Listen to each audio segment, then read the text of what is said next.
근데 이 홍건적의 말단 병졸 중에 이런 이름을 가진 사람이 있었어. 주원장. 나중에 명나라 황제가 되는 사람이죠.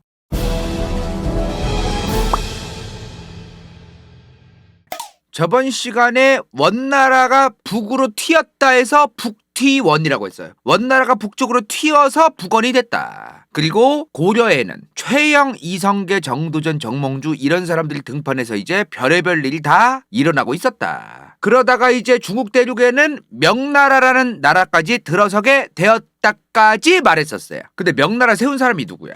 주원장이잖아요.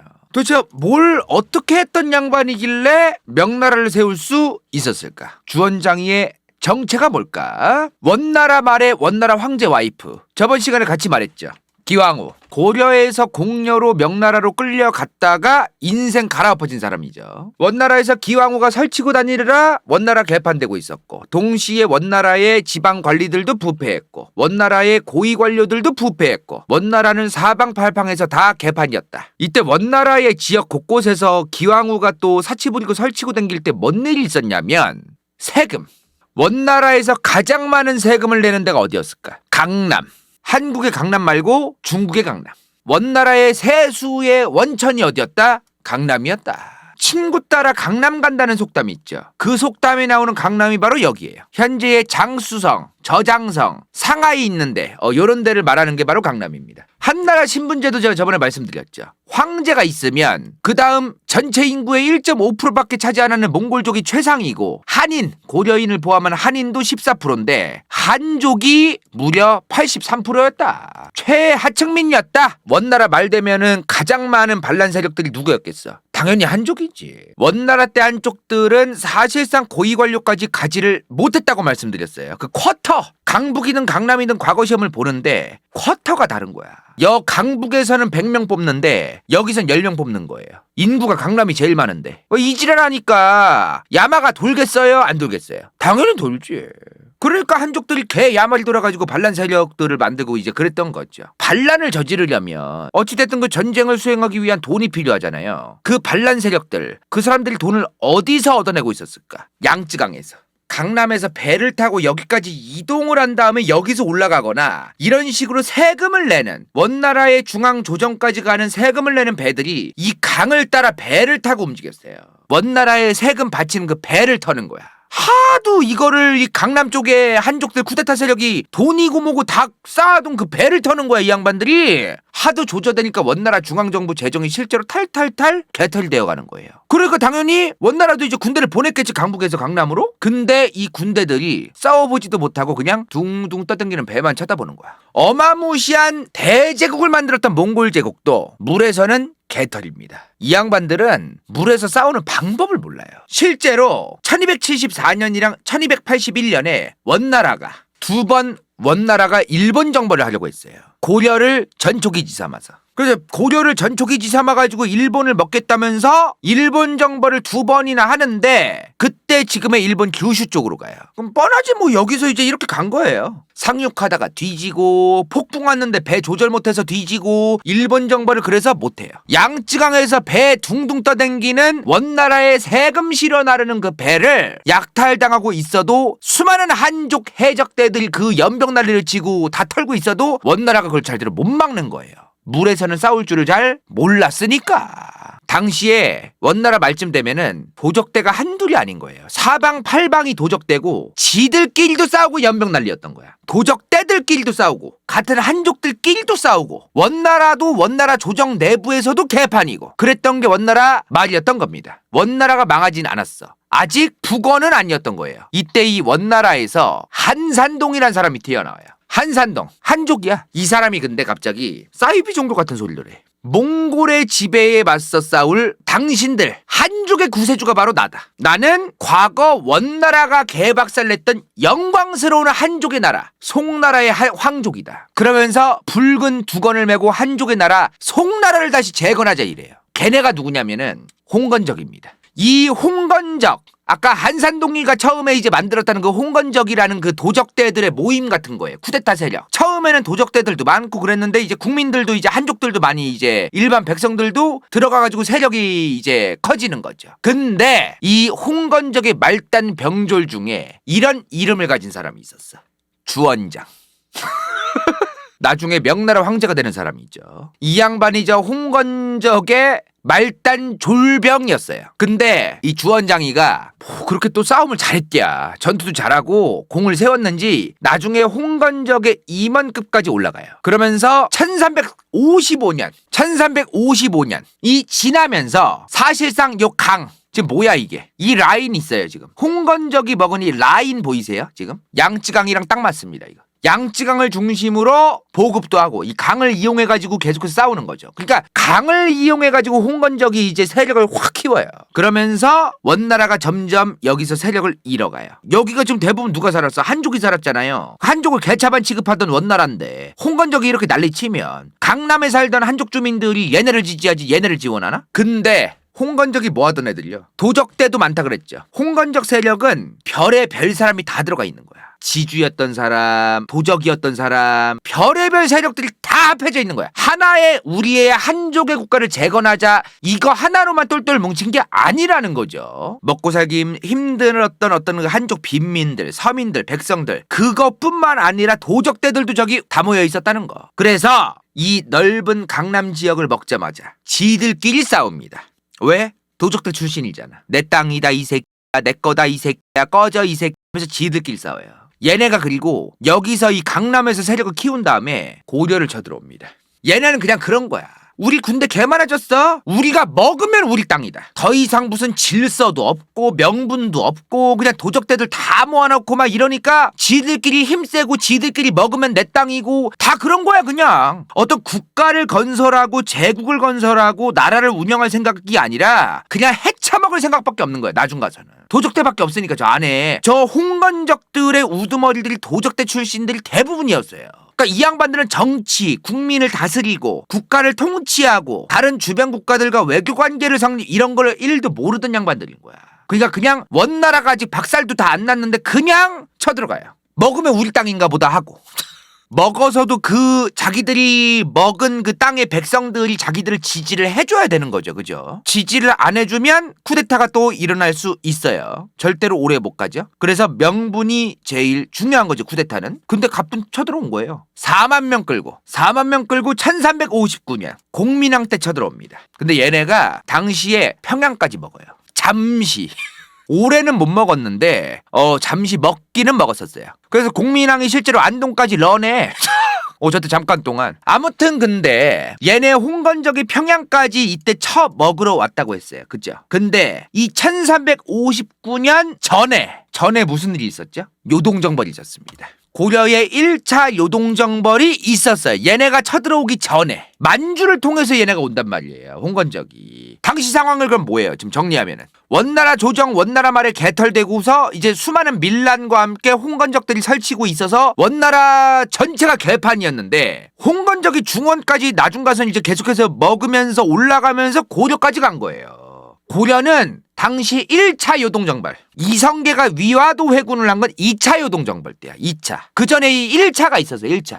이 1차 요동정벌을 위한 발판을 만들려고 고려가 야금야금 올라가고 있었어요. 고려는 이제 올라가면서 원나라 조지고 요동 먹으러 가야지 이제 뿌뿌뿌 하는데 홍건적은 또 가뿐 튀어나오고 있고 한반도 북쪽으로 홍건적이 막 내려오는 상황이었다. 홍건적 얘네가 진짜 아나무인인 게 뭐냐면 약탈형 전쟁을 해요. 왜 이런 말이 있죠? 보급은 적에게서 취하면 된다. 이제 동남아에 계시던 이제 무타구 지레냐 그 양반이 이제 했던 예를 들어 홍건적이 여기를 먹었어. 그러면 저기를 먹으면 함부로 거기 있는 백성들 죽이면 안 되잖아요. 민심을 얻어야 나라를 오랫동안 운영하는 거잖아.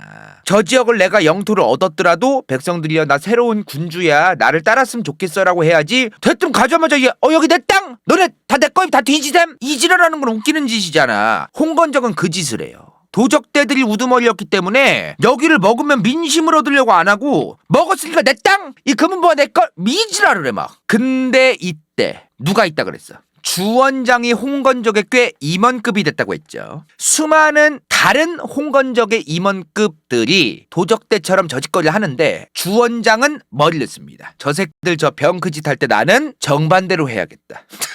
나는 민심을 얻어야겠다. 당시에 원나라의 요 강남 지역에도 한족들 중에는 지주 땅 부자가 많았어요. 아무리 원나라가 한족들을 개차반 취급하고 그랬어도 원나라가 어쨌든 수도가 베이징이었는데 요 아래 강남 지역까지 자기들이 다 일일이 통치할 수가 없는 거야. 그리고 한족들이 너무 많이 사니까 자기들이 가가지고 어거지로 뭘 하는 것도 좀 아니고, 그래서 어떻게 원나라가 머리를 썼냐면 강남 지역에 있는 땅 지주들 있죠. 한족 출신 한족의 땅 부자들한테 너네들 세금도 감면해주고 여러모로 혜택을 줄게. 너네 땅도 다 간수하고 대신 네가 가지고 있는 땅에서 농사짓는 한족 새끼들 부려먹어서 걔네들 삥 뜯어서 착취해서 중앙정부에 세금만 잘 내주면 니네 땅 부자인 거 계속해서 유지시켜줄게 하면서 원나라가 한족 땅 부자들하고 관계를 잘 유지를 했었어요. 강남 지역에서 원나라가 세금을 잘 뜯어내고 이제 그러려고. 근데 그 땅 지주들, 그 지주들을 주원장이가 만나요. 이 얘기를 해 주원장이. 님들 어차피 원나라 편먹어서 그동안 땅 장사하고 월세 장사하고 그지랄하던 사람들 아님? 솔직히 지금 내가 너네 죽여도 그만인데 나를 지지하고 니네 땅과 관련되어 있는 니네 땅에서 농사짓는 그런 백성들을 너네가 선동을 좀 해줬으면 좋겠다. 그러면 니네 땅과 그 지주 너네들 안 죽이고 인정해주겠다. 주원장이 이미 난을 일으킬 때 되면은 땅 부자들이고 지랄이고 다 뒤져야 됐어요. 그때 이미 민심이 완전히 개박살났기 때문에 주원장이 그 땅 부자를 죽여도 그만인 거야. 근데 오히려 주원장은 그 땅 부자들을 안 죽이고 니네가 나를 지지하고 니네 돈으로 나를 후원하고 니네 땅에서 지금 엄청나게 넓은 그 땅에서 논농사 밭농사하는 수많은 농민들 한족 걔네들이 나를 지지하게 만들어줘 라고 했던 거죠. 그러면서 수많은 도적대 짓을 하면서 개판 쳐서 민심은 못 얻고 금은보화에만 환장하고 침 질질 흘리던 수많은 홍건적 도적대 임원급들이 있을 때 주원장은 민심을 얻고 있었다.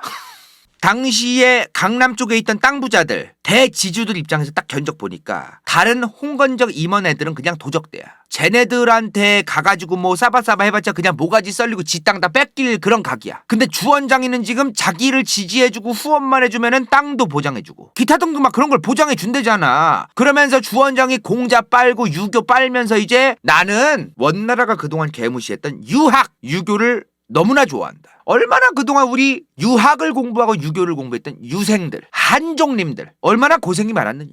저번 시간에 이 얘기했었어요. 원나라에서 가장 빈민을 거지라고 쳤을 때 바로 위에 유교를 공부한 한족 유생이 있다라는 말이 있을 정도로 유교랑 유생을 공부한 사람들은 원나라에서 개털이었습니다. 지금 주원장은 뭐 하고 있는 거야 지금? 땅 부자들 마음 얻어냈어. 민심 얻고 있어. 게다가 유학이랑 유교 유학 같은 거 공부할 유생들 마음 얻어내. 이러면서 정치꾼으로서의 그 정치공학이 어마무시한 양반이야 이 양반이. 아직 주원장이 이렇게 땅 부자들 마음 얻어내고 유생들 마음 얻어내고 있을 때 원나라가 박살나진 않았을 때입니다. 수많은 홍건적의 임원급들이 여기 내 땅이다 이 새끼야 꺼져라 이 새끼 하면서 지들끼리 쳐 싸우고 있을 때예요. 주원장은 자기 기반과 세력을 만들 때였고 1367년 드디어 중국 대륙의 남쪽을 다 먹습니다. 이때가 1364년 지도거든요. 1367년이 되면 여기 다 먹어요. 그냥 홍건적이. 근데 이때 주원장이 얘기합니다. 오랑캐가 어디 중국 대륙 천하를 다스리느냐.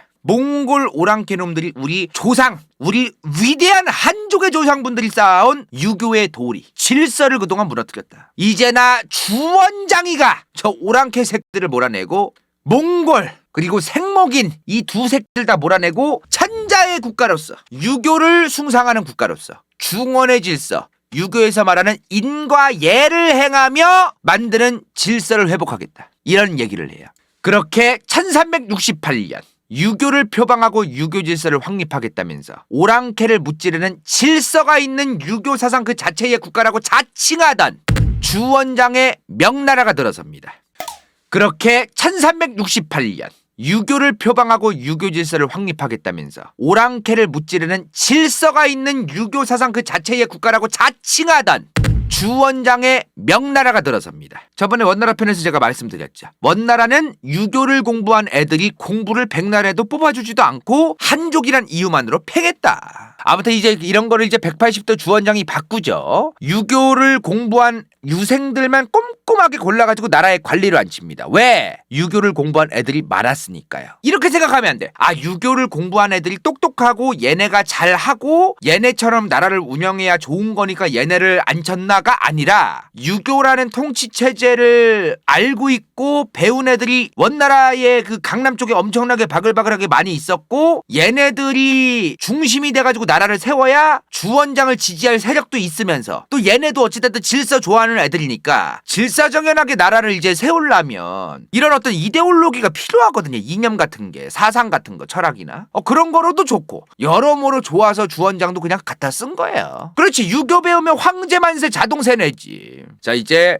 효도해라, 어른을 공경해라, 자식들 잘 가르쳐라, 이웃끼리 잘 지내라, 각자 맡은 일에 충실해라, 옳지 않은 일을 옳다고 하지 마라, 유교를 숭상하고 뭐 이런 것도 백성들한테 이제 에버리지로 이제 에듀케이션 교육을 시킵니다. 동시에 지압길에 방해될 것 같은 애들은 다 없애버립니다. 아, 근데 그거 아세요? 중국이 전통적으로 부처 시스템이 있어서 이게 중국의 전통적인 시스템이야. 3명의 재상이 있고 6개의 부처가 있는. 근데 여기서 주원장 입장에서는 다이렉트로 이 부처들을 관리하고 싶은 거예요. 자기가 이 6개의 부처를 다 자기 손으로 관리하고 싶은 거야. 근데 중간에 뭐가 꼽사리로 껴있네? 그래서 이 3재상을 없앱니다. 그리고 바로 6부를 황제 아래로 둡니다. 그리고 감찰, 사찰, 안기부나 뭐 중앙정보부 같은 그런 어떤 감찰기구 같은 거를 이제 만들어가지고 감시사에 만들고, 그리고 국경지역에, 명나라 이런 국경지역에는 일부러 자기 아들들 아니면 자기 친족들, 이 사람들을 싹 다 보내서 제후로 임명하고 왕으로 임명해가지고 관리를 하게 만들어요. 우리나라에서는 왕이라는 존재가 되게 뭐 대단한 그런 건데, 중국 대륙에서 당시 말하는 지금 제가 말한 왕은 황제 아래에 있는 건 당연한 거고 그냥 그 지역의 군대만 관리하는 권력인 거야. 오로지 세금이라던가 이런 거는 주원장이가 하고, 그래서 이 왕을 호칭을 왕이라고 했다고 해서 고려나 조선의 왕이랑 똑같이 생각하면 안 돼요. 그런 느낌이 아니야, 저거는. 그러니까 이게 동아시아 역사를 공부할 때 우리는 요런 거 있단 말이야, 요런 거. 요런 단어를 좀 우리가 이해해 놓을 필요가 있어요. 여기서도 또 갈려. 명나라가 인식한 이 영토가 있을 거 아니야. 이 영토 안에 있는 왕이랑 또 다른 나라에 뭐 이제 속국화해가지고 자기들이 이제 좀 조공책봉 관계로서 다른 나라에 원래부터 있던 왕이랑은 좀 다른 느낌이었다. 우리 원장이 형이 의심병이 좀 많았어. 자격지심이랑. 가난한 농민 출신이었잖아요. 이 사람이 옛날에 홍건적에 들어가기 전에 하도 가난하고 먹고 살기 힘드니까 머리 밀고 떠돌이 승려를 해요. 근데 광천지하 천생성인, 빛나는 하늘 아래 성인이 오셨다. 우리 원장이 형, 우리 주원장 황제 짱짱굿! 이런 단어를 얘기한 신하가 있었어요. 광천지하 천생성인이다 하면서 주원장 빨아주면서 이제 싸바싸바 했던 신하가 있단 말이야. 그러면 주원장이 갑자기 이래. 빛나는 성인? 아니 시부레 내가 떠돌이 승려에서 머리 밀었던 거 비꼬는 거냐? 이러면서 갑자기 때려 죽여요. 삼국지에 나오는 십상시 아시죠? 10여 명 넘는 환관들이 황궁 전체를 쥐락펴락했다.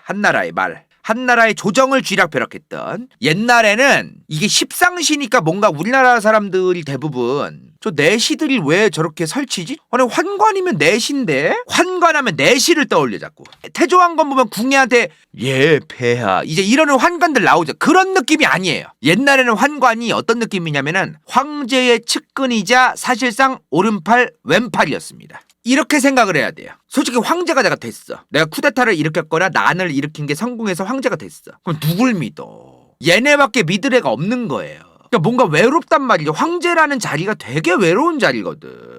그 외로운 자리에서 신하들도 언제든지 통수칠 수 있는 거잖아요. 그럼 황제가 많이 의지하고 술 한잔 같이 먹어달라고 하거나 대화를 하거나 자기가 믿을 만한 환관들한테 부탁을 맡기거나 아니면 누굴 감시하라고 시키거나 이런 걸 다 환관이 하는 거, 환관이. 그래서 환관이 굉장히 좀 황제의 우정 같은 게 생기고 이제 그래가지고 유대관계 같은 게 황제들이 환관을 많이 믿었어요. 그러다 보니까 환관이 황제를 이용해서 황제를 등신 취급하면서 쥐락펴락하는 경우도 생겼던 거죠. 근데 이러한 역사를 돌아본 주원장이가 이렇게 생각을 한 거야. 환관 얘네는 그냥 얘는 그것도 아니다. 얘네는 원래 그냥 황궁에서 수발이나 들고 심부름이나 처하고 청소나 하고 그래야지 무슨 뭐 정사에 관여를 하고 뭐 중요한 어떤 책무 같은 걸 황제가 오다를 내린다? 아, 그런 것도 없어야 된다. 얘네는 그냥 심부름만 해야 돼. 심부름만. 딴짓거리 하면은 옛날에 한나라 때 십상시처럼 그런 일이 또 일어난다. 이때부터 이제 환관들을 굉장히 좀 심부름만 시키는 그런 느낌으로 이제 바뀌어가요. 중국 대륙 역사에서. 주원장 때부터. 감히 정치에 대한 의견을 황제한테 제시한다? 조져.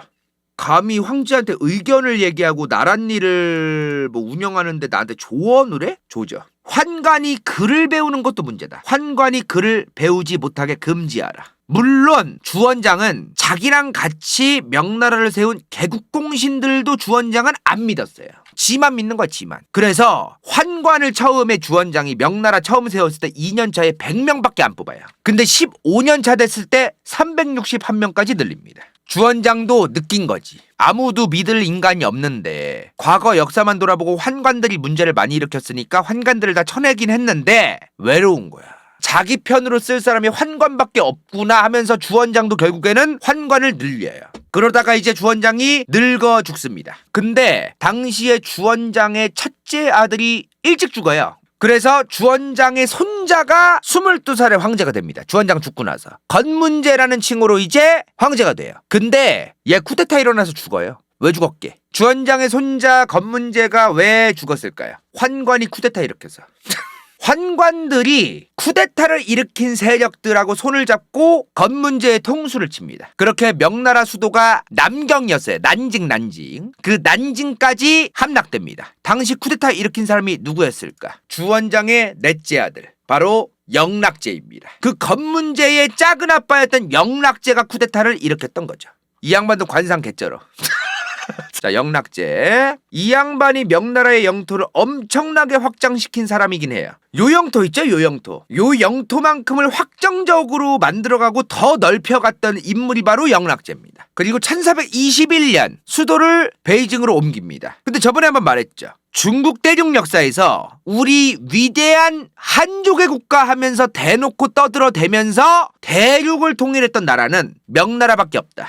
한나라 다음에 중국 대륙을 통일한 한족의 국가는 한나라 이후에 명나라뿐이다. 그 중간에 중국 대륙에서 중국 대륙을 통일한 한족 국가는 없었습니다. 자, 수나라와 당나라 뭐라 그랬어? 선비족이 세웠단 말이야. 수나라, 당나라의 황제들도 선비족이 황제였지만 그 선비족 황제들이 오히려 선비족을 무너뜨리고 선비족을 희석시키고 나는 한족인 것 같아, 얘들아. 한족들 되게 문화 좋은 것 같다. 나는 천자구, 유교짱, 한족장! 자기들이 선비족인데도 불구하고 한족에 오히려 황제들이 동화가 됐단 말이에요. 안 그럼 통치를 못하기 때문에 자기가 일일이 한족들아 나 새로운 천자야. 난 선비족 출신 수양제라고 해. 나는 선비족 출신 이세민이라고 해. 안 그러잖아 그 사람들이. 미쳤다고 그 짓을 해? 그러다가 이후에는 이제 송나라도 있었죠. 송나라도 있었지만 송나라가 결국에는 요나라, 금나라한테 개박살나고 나중 가선 또 몽골한테 개박살나고 원나라가 탄생하고 그리고 몽골의 원나라, 몽골족의 원나라가 생기고 얘네가 실책을 범한 거죠. 중국 대륙 역사에선 무조건 한족에 대한 동화 정책이라던가 한족과의 융화 정책이 필수인데 얘네들은 그냥 한족을 완전히 그냥 맨 밑에 그냥 등신 취급하고서 이제 나라를 운영했으니 오래 갑니까 이런 나라가 원나라가. 그렇게 이제 원나라가 생기고 또 한족의 부흥을 이끌겠다면서 명나라가 생긴 거죠. 근데요 이 명나라 고작 276년 갑니다. 왜 저거밖에 못 갔을까? 원나라를 망하게 하고 명나라를 세웠던 주원장이 같은 명나라를 망치고 청나라가 들어서게 한 이자성 때문에 개박살납니다. 그리고 동시에 임진왜란과 여진족까지 등장합니다. 그리고 마지막으로 플렉스. 만력제의 플렉스까지. 이 양반은 근데 파도 끝이 없는 양반이야 진짜. 거의 명나라 말에 이제 만력제 플렉스가 스노우볼 굴러가서 이 사람 죽고 나서 이제 몇 년 안 가서 망해요. 그럼 이제 뭐야? 명나라 말에 어떤 상황이 있던 거예요? 명나라 276년 갔던 게 명나라 말에 일단 첫 번째 임진왜란을 터진다. 그리고 여진족이 등장한다. 세 번째 만력제의 플렉스. 이렇게 흘러가는 거죠. 이미 근데 영락제 얘기할 것도 없어요. 이미 명나라는 주원장 죽고 나서부터 끝이 보이던 나라입니다. 사실은. 주원장 죽자마자 쿠데타 이렇게 해서 영락제라는 황제 튀어나왔다 그랬죠. 주원장이 분명하게 얘기했어. 본인도 외로워서 환관을 늘리고 환관의 필요성을 느껴서 환관들의 수를 늘렸으나 주원장도 영락제가 튀어나오면서 자기 세력을 키우겠다면서 환관들 어마무시하게 더 늘리고 풀어주고 또 권력도 주면서 자기 세력을 키운 다음에 환관들의 부정부패가 시작됩니다. 영락제 때부터. 지 아버지가 주원장이 그렇게 예민하게 견제하려고 했던 환관들에 대해서 정작 아들내미가 쿠데타 일으키더니 지가 들려요. 이때부터 망조가 들기 시작했던 겁니다. 사람들이 영락제 하면 명나라의 영토를 어마무시하게 늘렸던 중국 대륙 역사에서 손꼽히는 정복군주다 뭐 이렇게 평가하는데 그러면 뭐 할 거예요? 껍데기로 존나 나라 크면은 좋은 거야 그게? 내부 단속도 못하면서 나라 뻥 튀기 하면 뻥 터져요. 나중에 풍선 마냥. 내부도 제대로 못하면서 나라 키우다가 망하게 한 게 영락제랑 다음에 걸륭제입니다. 이 청나라 최대 영토를 청나라 걸륭제 때 만들거든요. 저 걸륭제 때 엄청난 영토 정복을 해요. 이 걸륭제가 그리고 나서 청나라 망조듭니다. 그 사람들이 걸륭제 하면은 저 사람 청나라에 개쩌는 사람이었어. 영토를 엄청나게 늘렸던 사람이잖아 라고만 알고 있어요. 근데 걸륭제가 저거 늘리느라 내부 단속 못해가지고 내부에서 어마무시한 부패가 증가합니다. 이게 그래서 국뽕에 빠지면 안 되는 거예요. 걸륭제가 나라를 저렇게 영토를 넓혔으니까 잘했겠지 끝? 이러면 안 되는 거거든 저게. 영토 작아도 강한 나라 많아. 특히 우리나라 역사에서 자꾸 우리나라 사람들이 집착하는 게 있어. 이런 거 있죠. 고구려 전성기. 자꾸 그 역사 공부할 때 이상한 거에 집착을 해. 영토 중요하죠. 영토가 중요한데 그 영토만으로 그 국가의 어떤 평가, 그 당시의 왕을 평가할 건 전대로 아니다. 어찌되었든 영락제 때부터 주원장이가 그렇게 환관들 조심하라고 난리쳤는데도 지 아버지 말 안 듣고서 쿠데타 일으켜서 지 세력 만들려고 환관들을 계속해서 풀어주고 그래가지고 환관들이 엄청난 부정부패를 계속해서 일으킵니다. 어느 정도였냐면요. 당시에 영락제 이후의 명나라 얘기 드릴게요. 영락제 이후에 명나라의 환관들이 어느 정도로 개판이었냐면은 이 새끼들이 이제 휴가를 가. 뭐 조선으로 휴가를 갔다고 치자. 조선으로. 그러면 그 조선에 가가지고 고위 관료 만나서 황제 폐하의 어명이야 시부래. 나한테 돈 이 정도 줘야 돼 너. 나 이번에 돌아갈 때 요 정도 안 받으면은 황제 폐하 개빡쳐. 돈 내놓으라고. 명령도 없었는데. 그리고 막 지네 나라에서도 여기 가가지고 애들아 안녕 여기 대표 관리 누구니? 그러면 이제 관리자들도 환관의 권력이 센 걸 아니까 환관 나으리 어떻게 오셨냐고 그러면 이번에 황제 폐하께서 산삼이 필요하시대. 건강이 좀 어려우신가 봐. 산삼 좀 줄래? 그럼 산삼 구해다가 지가 처먹고 막. 자 어찌됐든 동시에 명나라 개판이었는데 뭐라고 했습니까? 아까 북원 아직 안 망했습니다. 북원이 사실상 이게 영향권이라고 봐야 됩니다. 영토라고 보면 안 돼요 저건. 영토라면은 여기를 굳건하게 지켜내야 되는 건데 명나라가 올라가도 그만인 거야. 이게 왜 이렇게 되어 있냐면 지금 명나라도 더러워서 안 가는 거예요. 명나라가 이제 여기를 먹었대. 그럼 이제 여기에 이주 정책을 할 거 아니야, 이주를. 그럼 여기에다가 이제 뭐 여기 살던 사람들을 일로 이제 이동을 시켜가지고 살겠죠, 예를 들어. 그러면 여기 가잖아. 그럼 여기가 아무것도 없어 진짜. 휑해. 사람 살만하고 조용해. 치안도 괜찮을 것 같아. 근데 여기를 먹자마자 갑자기 누가 와가지고 칼로 다 썰어내고 약탈을 하고 요로 가요. 여기를 요만큼 먹잖아. 먹었어. 그럼 갑자기 누가 또 와. 오고 요로 가. 계속 북원에 있던 수많은 유목민족들이 몽골 민족의 후예들이 와가지고 자꾸 괴롭히는 거야. 약탈하고. 나라로서의 어떤 그런 건 제대로 안 갖춰지고 이제 다 흩어졌어 이미. 근데 자꾸 저 국경지역에 와가지고 삽질을 하는 거야 쟤네가. 왔다가 튀고 왔다가 튀고 약탈하고 튀고 막 벌처짓을 그래 벌처 컨트롤을. 원래는 다른 나라들은 중앙정부만 박살내면은 되잖아 좀. 여긴 그게 안 돼. 그러니까 이 북원이 이미 망했고 중앙정부 다운 어떤 중앙정부도 이미 제대로 없는데 도대체 얘네는 어떻게 해야 되나 모르겠는 거야 이거를. 이게 영토가 아니라는 거야. 그래서 저 북원의 저 영향력권이라고 보고 북원의 어떤 그 유목민족들이 설치고 댕기던 어떤 그 말 타고 돌아댕기던 산책로의 범위다. 그렇게 봐야 됩니다. 1550년도에 임진왜란 터지기 한 40년 전이죠. 그죠? 1550년대에는 몽골 민족 부족들이 조금 합해져서 몇만 대군을 이끌고 베이징 코앞까지 와서 약탈하고 놀리면서 튑니다. 여기까지 와가지고 계속 먹고서 메롱! 한 몇 달 있다가 또 갑자기 몇만 명이 또 나타나더니 샥 실어내 막. 얘네는 영토 욕심이 없어. 슉! 끼! 슉! 느낌? 요런 느낌이야. 쓸고 가 그냥. 먹으려면 먹든가. 좀 그런 짓을 자꾸 하는 거야. 빡치게 막. 근데 1550년대에 몽골 애들도 여기서 계속 깝죽거리는데 계속해서 왜구들이 튀어나옵니다. 왜구가 여기만 있던 게 아니죠. 여기도 기어 올라오죠. 그거 아시나요? 일본은 왜구를 굉장히 체계적으로 관리했었습니다. 왜구가 뭐냐면 해적지라던 도적대 같은 일본 세력이잖아요. 근데 이 무지몽매하고 무식한 것들을 이용해서 일본의 성주들, 다이묘들은 얘네들이 노략질한 거로 지들 돈을 벌었습니다. 그래서 다이묘들이 얘네들을 체계적으로 가지고 놀던 거예요. 왜냐? 뭐 여기서 돈 벌 구석 더 있습니까? 명나라 여기 가서 삥 뜯어오고 조선에서 삥 뜯어오고 그게 오히려 돈 더 잘 되지 않을까요? 외화 벌어와야지 외화. 일본 왜구들이 고려 말에도 등장하죠. 이성계랑 최영이 왜구가 계속 설친다고 막 드라마에서도 얘기하잖아. 한반도 남쪽에서 지금 왜구들이 자꾸 설치고 댕겨가지고 그 유동근 아저씨가 아지발도 이 갓나 새끼 막 이러면서 이제 간다고.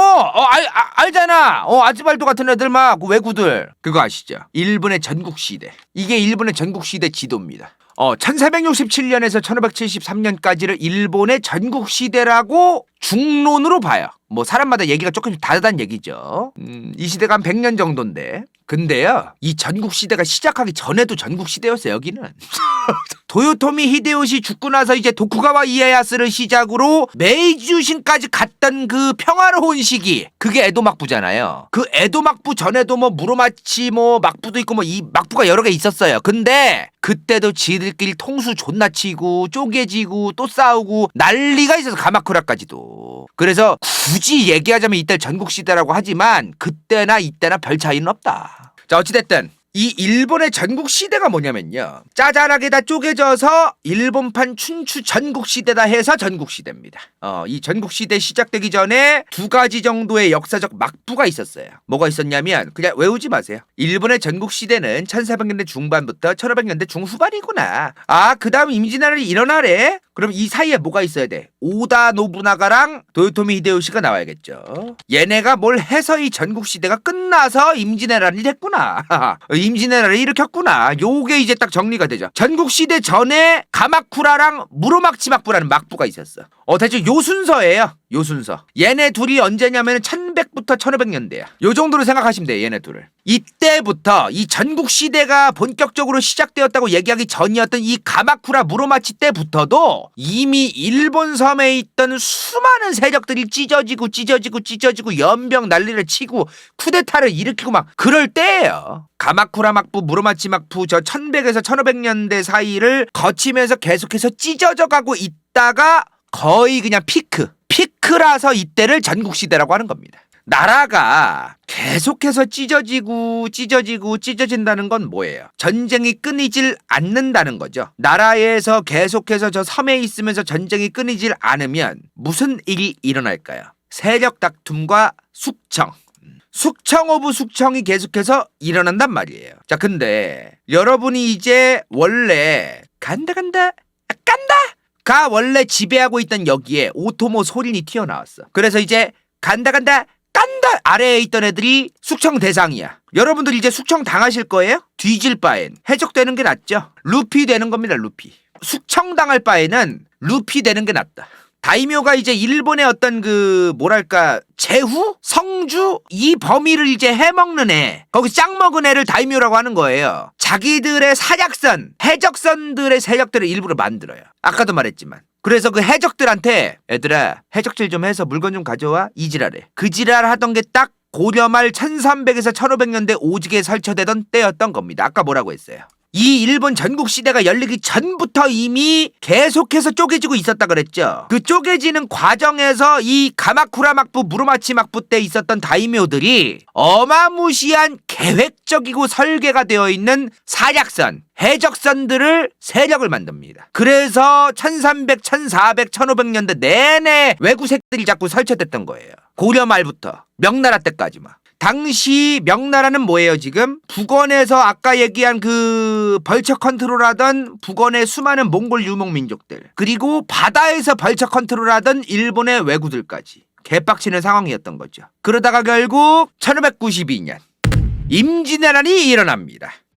1592년 한반도에서 임진왜란이 일어납니다. 도요토미 히데요시가 오다 노부나가가 전국 통일해 놓은 거에 숟가락을 딱 얹죠. 전국시대 주요 다이묘 세력 지도예요. 이러했던 어마무시하게 피곤했던 일본의 전국시대를 오다 노부나가 짱이 전국 통일을 합니다. 이 오다 노부나가의 오른팔 왼팔 좀 꼬봉 비스무리한 좀 시다가 있었어요. 시다. 그게 바로 도요토미 히데요시입니다. 도요토미 히데요시가 처음부터 막 엄청난 무슨 다이묘였고 대단한 뭐 그런 게 아니요. 이 양반이. 이 양반은 원래 오다 노부나가의 가신이었습니다. 가신. 사실상 굉장히 최측근 신하 좀 그런 거예요. 근데 오다 노부나가의 오른팔이 도요토미 히데요시였댔잖아. 근데 오다 노부나가의 왼팔이 있었어요. 왼팔. 그 왼팔한테 이 양반이 죽어요. 오다 노부나가를 죽인 애가 있거든요. 걔도 문제가 진짜 많은 애야. 왜냐면 봐봐 지금 일본의 전국 시대를 오다 노부나가가 통일을 하냐 마냐 얘기가 나오고 사실상의 통일을 했는데 굉장히 많은 지역 다이묘들이 오다 노부나가한테 충성맹세하고 이제 일본의 전국이 이제 노부나가 짱짱 끝!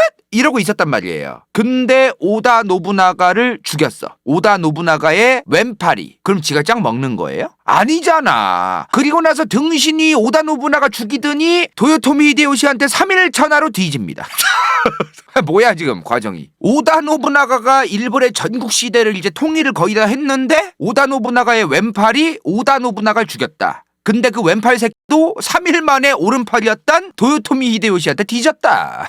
그러자마자 도요토미 히데요시가 일본의 전국시대, 사실상 오다 노부나가가 통일하기 직전이었던 이 일본의 전국시대에 있던 다이묘들을 잘 포섭해서 세력을 모아서 도요토미 히데요시가 해먹기 시작합니다. 근데 아무리 오다 노부나가가 최고였고 뒤지고 나서 도요토미 히데요시가 바통 터치를 받았던 그랬을지언정 그럼에도 불구하고 각자로만 보면 이 양반이 짱이었습니다. 도쿠가와 이에야스 하나하나의 세력으로만 보면은 이 양반이 짱이라는 거죠. 그래서 도요토미 히데요시가 허세를 부리려고 했던 건지 아니면 도대체 무슨 이유였는지 이게 설이 되게 많은데 결국에는 임진왜란을 일으킵니다. 근데 아까 뭐라고 단독으로 짱이 누구라 그랬어요? 얘라 그랬죠? 도쿠가와 이에야스. 이 양반은 임진왜란 때 파병도 얼마 해주지도 않아. 파병을 해주긴 하는데 일부러 예비군 병력으로 변제를 해놔요. 임진왜란 본군들은 이제 수군을 동원해가지고 어찌되었든 그 한반도로 오고 있었을 거 아닙니까? 근데 예비군으로만 등재를 해놓고 도쿠가와 이에야스 군대는 거의 가지를 않아요. 별로 그 임진왜란에 뭐 그 도요토미 히데요시 좋아지는 일에 자기가 끼고 싶지도 않았고, 그럼 어떻게 보면 현명하다고 볼 수도 있고, 지가 해먹을 그 각을 딱 정해놓고 대기를 잘 타고 있었던 사람이다. 근데 이러고 나서 결국에는 임진왜란이 일본이 빼면서 끝납니다. 그죠? 근데 도요토미 히데요시가 이제 늙어서 죽죠. 죽고 나서 어떻게 돼요 실제로? 일본은 도쿠가와 이에야스의 에도 막부가 시작됩니다. 도요토미 히데요시는 임진왜란을 일으켜가지고 조선 한반도 같은 데에 땅을 얻어내서 이 일본 전국 시대 때 있었던 다이묘들 있죠. 자기 편으로 이제 만든 애들. 쟤네들한테 땅도 주고 전리품도 막 수여하고 막 그래가지고 자기 편으로 만들고 싶었던 게 있던 거예요. 어찌되었든 간에 도요토미 히데요시는 임진왜란을 일으켰습니다. 그죠? 당대 최대의 국민들과 백성들을 시다바리처럼 굴리던 전 세계 최대의 중앙집권을 자랑하던 명나라와 조선으로 수많은 전국시대 애들 데리고 도요토미 히데요시가 갔던 거죠. 무슨 말이야? 여기는 그냥 끌고 가면 그냥 군대야. 근데 여기는 와줘 애들아 씨부레 라고 해야 가는 거야. 뭔 말인지 이해되세요? 그럼에도 불구하고 근데 일본이 당시 병력이 어마무시하긴 했죠. 전체 병력만 해도 20만이 넘었었어요. 당시에 약 21만 명이 한반도로 들어왔대요. 당시 예비군까지 합하면은 한 40만이 넘는다는 얘기가 있어. 물론 그 예비군은 참전을 잘 안 했던 애들이 많죠. 자, 그렇게 일본이 쳐들어오자 명나라의 신하국가로 되어 있던 조선은 천자의 나라 명나라에게 구원을 요청합니다. 외노무 새끼들이 조선에 쳐들어온다고. 근데 당시 명나라가 좀 바빴어요. 너무 바빴어. 왜? 이거 뭐라고 했어 내가 어제. 북원의 영토로 보면 안 된다 그랬죠. 이거 몽골 산책로. 휴 하고 또 가고. 그리고 여기 있던 애들이 또 휴 하고서 족가 이 새끼라 뒤져 이 새끼야. 내가 누군지 알아 이 새끼야 하면서 또 존나 개판 쳐놓고 또 하고 빼고 이러던 게 바로 북원이었다 당시에. 왔다 갔다 하면서 이제 벌처 컨트롤 했었다. 그래서 명나라가 바빴어. 이 새끼들 조진다고 너무 바쁜 거야. 머리가 아프고 막. 그리고 왜구들이 지금 여기로만 올라오는 게 아니야. 지금 일본이 열로만 올라오는 게 아니라 얘네들 여기서 또 설치고 있었단 말이에요. 그 명나라는 지금 여기서 바빠 여기서 바쁜 거야 지금. 근데 갑자기 얘네가 이제 도와달래 조선이. 그러니까 이제 명나라가 당시에 어떻게 생각을 했냐면 조선아 미안한데 그냥 쇼부 봐. 우리 좀 바빠 지금. 그냥 일본이랑 좋게 쇼부를 보자. 자 여기서 지금 이 임진왜란을 통해서 당시의 명나라와 조선과 일본의 국제정치적인 입장 차이가 드러나요. 입장 차이가. 자 일단은 이 임진왜란을 뭐라고 하죠? 정유재란 임진왜란이라고 하죠. 근데 명나라에서 뭐라고 부르는지 알아? 만력동정 정외라고 불렀습니다. 만력제께서 동쪽을 토벌하러 가셨다. 정외는 외나라를 치러 가다예요. 뭔가 조선을 도와주러 가다라는 느낌이 아니야. 당시 일본은 그냥 조선전쟁이라고 담백하게 지들이 얘기를 해요.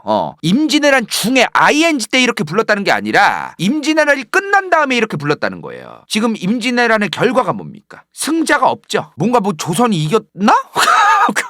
분명하게 뭔가 딱 부러지게 얘기하기 좀 애매한 전쟁이에요 이게. 조선에서는 임진왜란을 어떤 우리가 얘네를 막았다, 저 나쁜 왜구들 왜놈들을 우리가 막았다 이러면서 이 임진왜란 직후부터 애국심과 국뽕의 용도로 이제 국가가 사용하기 시작합니다. 임진왜란의 성격을. 일본은 당시에 이제 도요토미 히데요시가 이 임진왜란 끝나고 나서 뒤지고 나서 어떻게 됐다 그랬어? 도쿠가와 이에야스가 이제 자기가 에도막부를 만들잖아요. 근데 이 사람은 임진왜란에 대해서 어떻게 생각을 했냐면은 도요토미 히데요시 저 병신이 일으킨 전쟁 죄송합니다. 이제 앞으로 함부로 전쟁 안 하겠습니다. 잘 지내봅시다 하면서 자기가 이제 쇼군 되고 그냥 끝내요. 이 사람의 시각은 그랬던 거야. 저 전쟁이 그렇게 이로운 것도 아니었고 좋은 것도 아니었고 도요토미 히데요시가 이 사람의 정적이잖아요 또. 그러니까 저 조선전쟁이라고 부르는 저 임진왜란을 좋게 평가를 할 것도 아니고 그런 게 또 있었던 거예요. 근데 저 전쟁을 막 들먹이면서 도쿠가와 이에야스가 개쩐다고 얘기도 안 하고 있을 때 명나라는 만력제라는 이 전 세계의 천자께서 조봉책봉 관계에 있던 이 조선을 돕고 외놈들을 토벌하러 가셨으므로 이제 해석을 합니다. 그러니까 지들도 솔직한 얘기로 조선이 도와달라고 하고서 이제 그러면서 겸사겸사 온 건데 마치 이 명나라의 천자께서 무지몽매한 이 무식한 외놈들을 토벌하러 가셨다가 이제 좀 되는 거죠. 요새는 역사 교과서가 되게 좋아졌대. 그래서 좀 디테일하게 배운다고 하더라고. 나 때는 그렇게 안 배웠거든.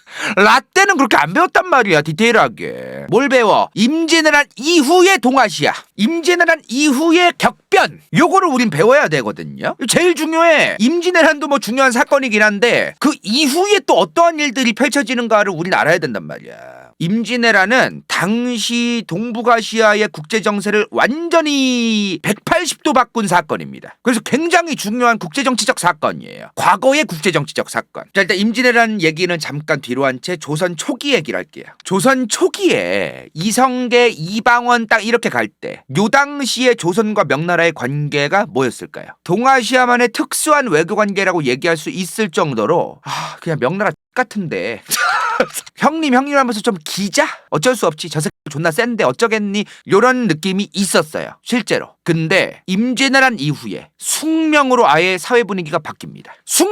숭명이 뭐예요?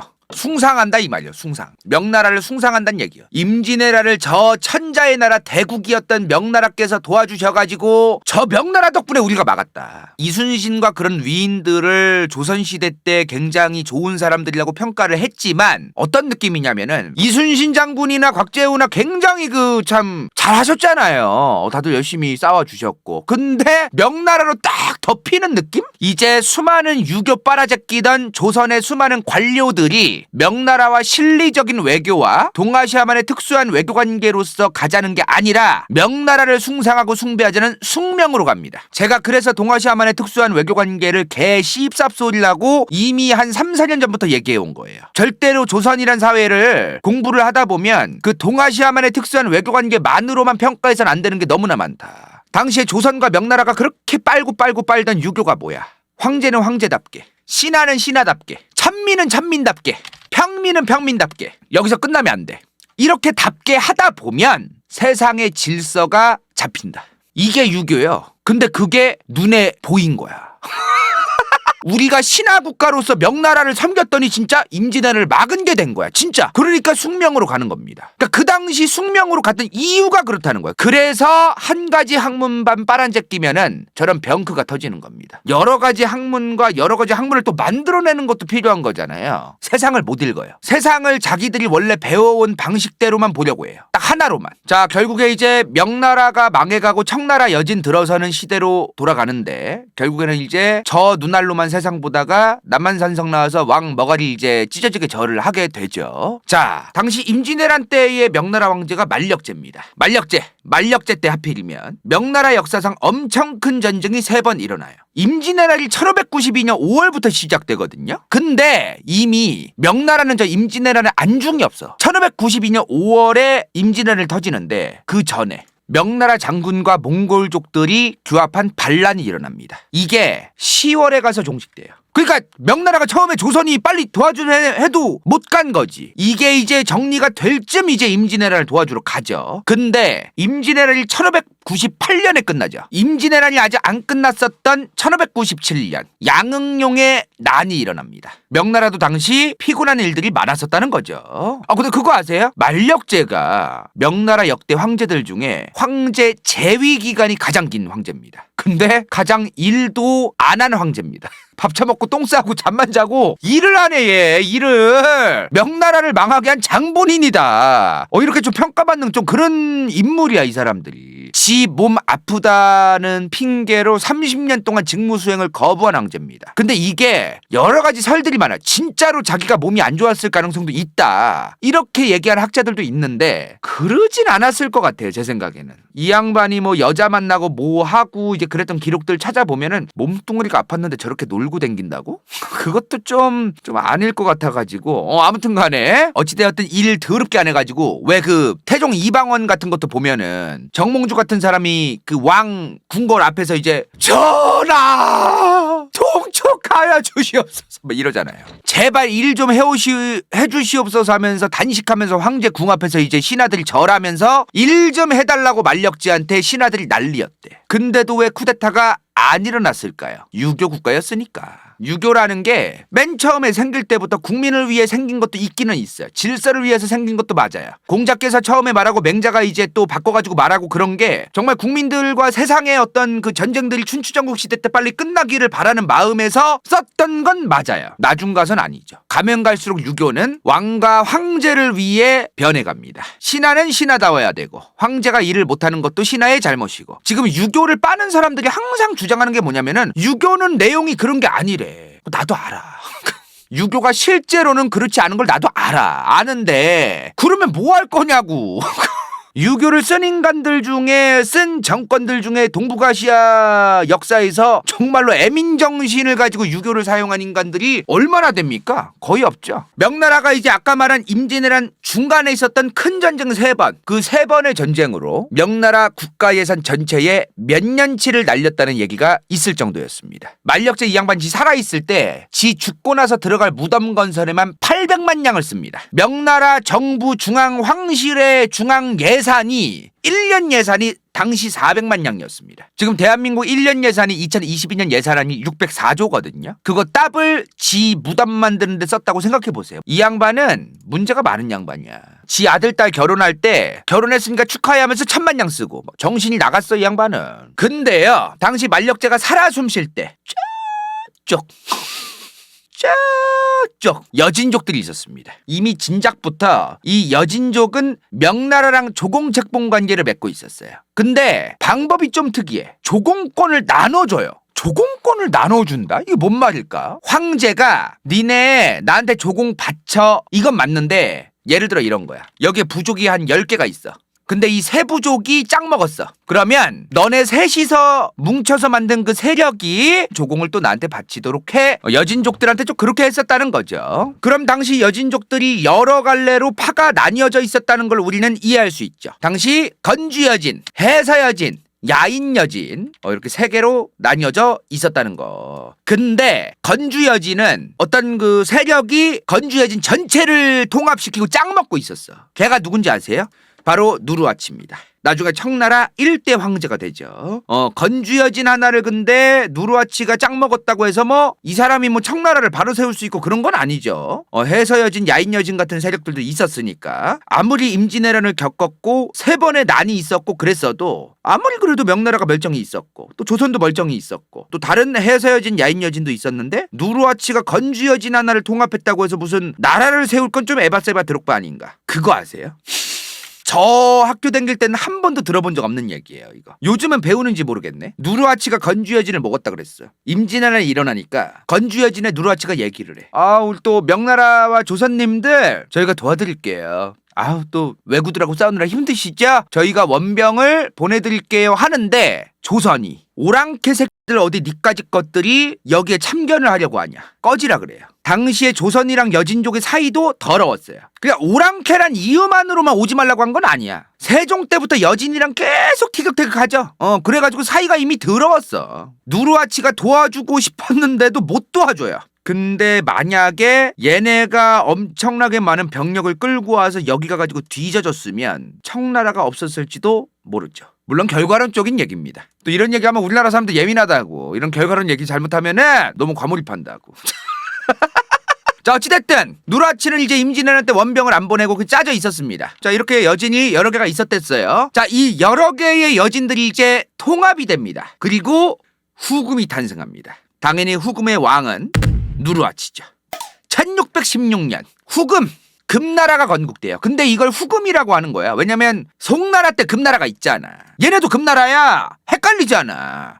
얘네 다음에 후에 생긴 금나라다 해서 후금이라고 하는 거예요. 그러니까 둘 다 이름은 똑같은 금나라였어. 이 금나라도 여진족의 나라예요. 누르하치의 여진족 금나라가 또 재탄생됩니다. 후금 탄생하자마자 명나라랑 조선이 좋아했을까요? 안 좋아하죠, 당연히. 이거는 나중 얘기야. 원래 처음에는 금나라가 원래 이 정도 영토는 아니었어요, 여러분들. 이 영토는 후금이 명나라를 집어삼키기 직전의 영토예요. 자, 어찌됐든 금나라가 이제 탄생을 했어, 여기에. 명나라가 저거 보자마자 니네 조공 덜 바쳐라. 자, 여기서 이제 또 우리나라 역사학계에서 계속해서 주구장창 얘기하는 동아시아만의 특수한 외교관계와 조공무역이 얘기가 나오는데, 조공을 왜 덜 바치라고 했을까요? 이쁘지도 않은데. 당시의 조공의 의미가 뭐냐면 A국가가 중국 대륙에 조공을 바쳤어. 그러면 명나라가 어떻게 하냐면은 그 조공 행렬을 백성들한테 보여줘요.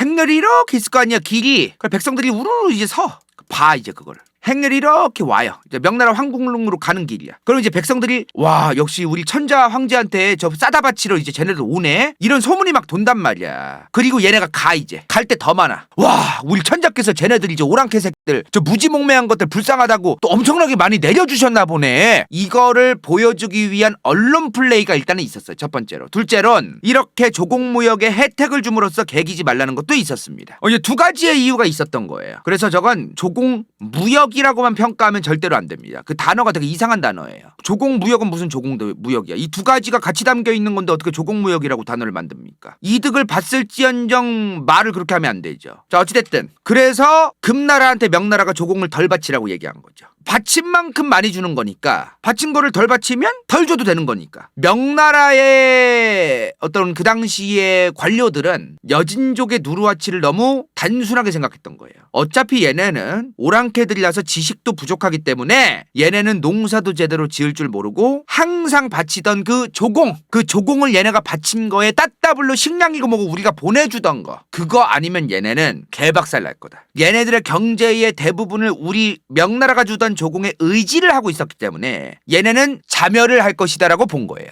아니지. 경제가 안 좋아지고 먹을 게 부족해졌으니까 누르하치와 여진족이 어떻게 생각했을까요? 쉬브레 이제 먹고 살기 힘들어지네? 빨리 다 같이 조져서 여기 먹어가지고 약탈하고 우리가 식량을 얻어내자 라는 생각을 합니다. 오히려 자기들이 이제 먹고 살 길이 막막해지니까 그냥 쳐들어가요. 그냥 싸그리 짝짝. 안 쳐들어가면 자기도 굶어 죽게 생겼잖아. 그러니까 간 거야 그냥. 그렇게 여진족을 통합한 누르하치가 7가지의 큰 원한이라는 게 있어요. 아무튼 그런 거 적어가지고 전쟁명분으로 삼고 1618년 4월 13일 명나라에 선전포고를 합니다. 자, 앞에 뭐라고 했어요, 제가? 만력제가 1620년에 죽어요. 이 양반이 1620년에 죽어. 근데 1618년 4월에 누르하치가 선전포고했댔죠. 그럼 이 양반 죽기 전이거든요. 근데 아까 뭐라고 했어? 만력제 일 안 한댔죠. 신하들이 누르하치가 선전포고했다고 대비를 해야 된다고 만력제한테 보고를 하는데 나라 꼴 개판이었습니다. 아까 말한 대로 만력제 때 3대의 난이 있었다고 그랬어요. 3대 전쟁. 임진왜란 터지기 전부터 이제 명나라 장수들이 쿠데타 일으켰고, 임진왜란 터져가지고 또 명나라가 조선 엄청나게 지원해줬고, 임진왜란이 아직 딱 끝나지도 않았는데 또 쿠데타 일어났었다고 얘기 드렸죠 아까. 그죠? 근데도 인간은 일을 안 해 제대로. 지 무덤 짓는데 돈 탈탈 쓰고, 사치향락에 돈 탈탈 쓰고. 1600년대 초에 명나라에 도적대가 수두룩했다는 기록이 있습니다. 게다가 1628년대잖아요. 중국 대륙에서 대기근이 터져요. 당시에 역사서에 보면은 부모가 죽어서 고아가 된 애들이라든가 혼자 돌아다니던 사람들이 성 문을 나가면 소리 없이 사라진다. 사람의 뼈는 말려서 땔감으로 쓰고 사람의 살은 삶아 먹었다 라는 말이 있을 정도로 개판이었대요. 그러니까 이제 무슨 일이 터집니까? 백성들 살기 힘들 때 뭐 일어나요? 난 터지죠? 명나라를 청나라가 박살낸 게 아닙니다. 절대로. 이자성의 난이 시작됩니다. 이자성 명나라의 군인이었어요. 근데 월급도 제대로 안 나오고 보급도 안 나오고 그런 거야. 그래서 이자성이 이제 하급 군인이었거든. 그 지랑 비슷한 이제 하급 군인들을 모아서 쿠데타를 일으키는데, 문제는 얘만 일으킨 게 아니요. 여기서도 쿠데타, 여기서도 쿠데타, 여기서도 쿠데타, 여기서도 쿠데타. 명나라 사방팔방에서 쿠데타가 일어났는데 그 중에 하나가 이자성인 거예요. 그러니까 마치 명나라 멸망 이자성을 보면은 이자성의 난만 일어났다고 생각하는데 사람들이 아니야. 그냥 난이 사방에서 일어났는데 그 중에 세력이 가장 커졌던 게 이자성의 난인 거야. 이자성이 쿠데타를 일으켰어요. 근데 소규모였어. 근데 당시에 더 큰 그룹이 있던 거야. 이자성 말고 다른 쿠데타 그룹. 훨씬 더 규모도 크고. 그러니까 이자성이 거기에 들어가요. 근데 들어갔는데 이자성이 농민 쿠데타 세력의 임원급이 돼요. 왜? 군인 출신이잖아. 군인 출신이니까 그 농민 쿠데타 세력들은, 백성들끼리 그냥 뭉쳐서 만들어진 세력은 군통솔이라던가 전략을 잘 못 짜는 거야 이 양반들이. 그래 이자성이 군통솔도 잘하고 이제 그래가지고 임원급까지 올라가요. 전략 같은 것도 세우고. 그러다가 이제 이자성이 결국엔 리더십을 발휘해가지고 그 농민들의, 백성들의 난에 짱을 먹어. 이자성을 따르는 사람들이 굉장히 많아진 거죠. 당시 이자성이 포퓰리즘 끝판왕이었어요. 농지를 공평하게 배분하고 소득이 낮으면 세금을 낮춰주겠다. 뭐 좋은 정책이 있죠. 농민을 괴롭혀본 지주와 부자들의 재산을 몰수해서 여러분께 나눠드리겠다. 상인들에겐 세금도 면제해주겠다. 공약을 걸어가지고 엄청나게 많은 당시 명나라 말의 백성들의 지지를 받습니다. 그렇게 사실상 이자성이 진짜 나라를 세워요. 대순! 베이징이 수도였거든요. 명나라 수도가 당시에. 그 베이징까지 확실하게 함락시키고 명나라를 멸망시킵니다. 그렇게 이자성이 세운 나라 대순이란 나라가 나와요. 순대의 반대죠. 대순이란 나라가 세워져. 그리고 이자성 셀프 황제됩니다. 아직 남은 게 있죠. 얘는 남았잖아. 금나라가 이제 이름을 청국으로 이름을 바꿉니다. 여진족의 청나라가 이미 이자성이 베이징 먹을 때부터 들어서 있었어요. 이자성이 북경을 먹었을 때가, 베이징을 먹었을 때가 1644년입니다. 지금 이거 지도 언제죠? 1645년. 그 사이에 무슨 일이 있었다는 거겠죠? 이쯤 되면 여기서 머리를 박으세요. 이미 1637년에 인조가 청나라 태종 앞에서, 홍타이지 앞에서 머리를 박죠. 인조 머리 박은 이후에 벌써 8년의 시간이 흐른 겁니다. 저 지도가 지금. 근데 이자성이요, 선민사상에 너무 빠져가지고 좋은 성군이 되려고 했을진 모르겠지만 이자성의 주변 군대들이 너무 오합지졸인 거야. 이자성의 군대가 선민사상에 너무 빠져가지고 자기들이 고루 법이라면서 베이징 함락하자마자 엄한 베이징 사람들의 돈이고 뭐고 삥을 뜯어요. 이자성의 난을 일으킨 우리는 어마무시한 도덕 그 자체, 윤리 그 자체, 우리가 진리, 우리는 착한 사람, 혁명군대 개쩌는 사람, 그 지랄하면서 갑자기 들어가자마자 엄한 베이징 사람들, 시민들 그냥 돈 삥 뜯고 막 그 지랄 떨어 막. 자기들이 잘났고 자기들이 위대한 선민의식이 생기고 혁명군대고 이러면은 지들이 하는 짓거리가 다 옳은 줄 아는 착각에 빠져요 사람이. 이게 쟤네들이 저런 게 아니라 인간이란 존재가 그 정도로 나약하고 좆도 안 돼. 그래서 인간은 굉장히 많은 교육과 사회화와 어떤 그 강력한 어떤 그 자기 절제 수단을 가지지 않는 한 지들 꼴리는 대로 살다가 뒤져. 그래서 인간은 아주 강력한 자아성찰을 생활화해야 돼. 아무튼 간에 이자성이 베이징을 먹긴 했는데 청나라는 코앞에 있고 지 군대들은 여기서 개삽질하고 앉아있고 이제 이러는 상황이었던 거죠. 자, 근데 여기 보면 지금 산해관이라는 데가 있어. 산해관. 현재 중국 친황다오예요. 자, 여기 보면은 랴오닝성 요 끄트머리에 여기 텐진 바로 그 베이징 바로 코앞에 여기 칭황다오라는 데가 있어. 여기에 이제 산해관이 있던 거예요. 이 코앞까지 지금 후금이 와 있다는 거죠. 베이징을 먹으면 어쩔 건데 이자성이. 코앞에 지금 산해관까지 지금 청나라가 와 있는데. 근데 지금 지금 이 상황이면 이자성의 군대가 빨리 베이징 시민과 주변에 있던 민심을 얻어서 군대를 더 끌어 모아야 할 거 아닙니까? 근데 민심 개털되게 아까 뭐라고 했어요? 선민사상 빠져가지고 약탈하고 삥 뜯고 그지랄 떨고 있었다. 이미 청나라는 저 산해관 코앞까지 오고 있었고, 저 산해관, 당시 산해관을 지키고 있던 오골계 오삼계한테 연락을 합니다. 산해관에 있던 명나라 장수예요. 저 오삼계한테 연락을 해. 나 이자성 새로운 대순이라는 새로운 국가, 혁명을 이룩하기 위해서 열심히 노력하고 있다. 자네가 산해관에서 열심히 싸워달라. 같이 우리 새로운 국가의 미래를 열자. 이러면서 회유를 해요. 오골계 오삼계가 어떤 생각을 했을까? 지랄하네. 미친놈인가? 코앞에 청나라가 와있고 어디서 무슨 하급 무관 출신이라는 이자성이라는 애가 농민들 군대 거의 뭐 통솔도 안 되는 애들 데려와가지고 대순이란 나라를 세웠대는데, 쟤한테 대가리 숙이고 들어가봤자 내가 저 나라에서 뭘 해먹을 수 있을까? 바로 후금 청나라에게 문 활짝 열어줍니다. 그러자마자 이렇게 된 거예요. 이게 1635년이거든요. 근데 1644년이나 1635년이나 별 차이 없었는데 1644년 이후에 바로 1, 2년 만에 이지랄 납니다. 아래쪽에 중원 요 강남이라고 하죠. 강남. 요쪽까지 지금 뚫고 내려간 거 보라고 이거. 근데요, 이 당시에 이렇게 지금 개판 나잖아요. 산해관 문 열어주자마자 졸라 오잖아. 왜 산해관이 중요했냐면 지리를 봐야 돼요. 여러분들이 여기 있었다고 치자고. 청나라 군대가 베이징이 여기네? 그럼 이렇게 가면 가장 빠르겠죠. 그렇게 갈 겁니까? 아니죠. 요 밑으로 평지로해서 가야죠. 뭐하러 이 산을 넘습니까? 여기 있던 군대는 무조건 요 산해관이 있던 진앙다오를 지나가야 했던 거예요. 그래서 길로 가려면 요로 가야 했다. 요로. 요것도 좀 우리가 이해할 필요가 있다는 거죠. 그래서 산해관이 중요했다는 거예요. 어찌되었든 오삼계가 산해관 문을 활짝 열어주자마자 중원까지 저렇게 단숨에 날아가죠. 근데 이때 자금성에 들어가 있던 이자성이 뭔 생각인진 모르겠는데 자금성에 불을 질러요. 그래, 중국 사람들한테 이자성 욕 존나 먹어. 그래서 저때 불 질러가지고 자금성에 있던 유물들이 절반 이상 사라졌다, 그런 얘기가 있어. 방금 전에 청나라가 저 중원까지 다 날렸다고 했죠. 그죠? 저게 어느 정도냐면 이자성이 베이징을 1644년에 먹었댔지. 이자성이 베이징을 입성한 다음에 42일 후에 청나라가 중원까지 싹 다 먹습니다. 겨우 42일 만에. 자, 그렇게 중국 대륙에는 이제 그 숙명의 대상, 임진왜란 때 조선에게 숙명의 대상이었던 10만 대군 넘게 지원해줬던 명나라는 이 지구상에서 온데간데 사라지고, 이제 갑자기 중국 대륙에서 가쁜 청나라의 시대가 시작됩니다.